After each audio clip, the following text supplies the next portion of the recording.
So it's Rich from the Romy Small Patricks with Bates.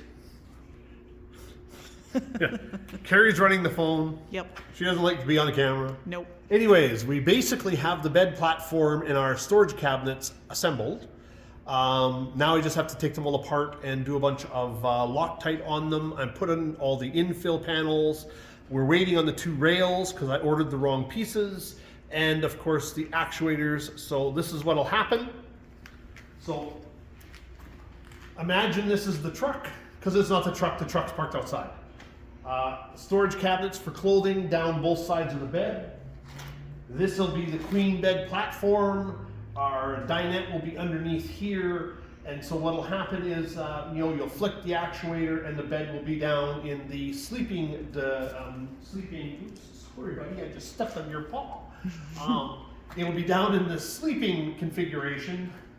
And then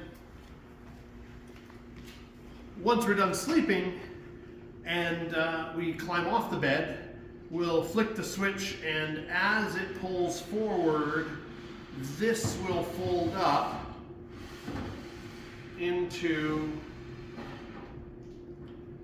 day couch configuration.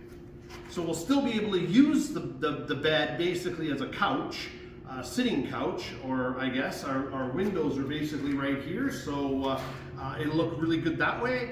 And then we'll have full use of the rest of the unit. And then of course when we want to go back to sleep, we push the button, and as it slides, this will just fold right back down and be done. We hope.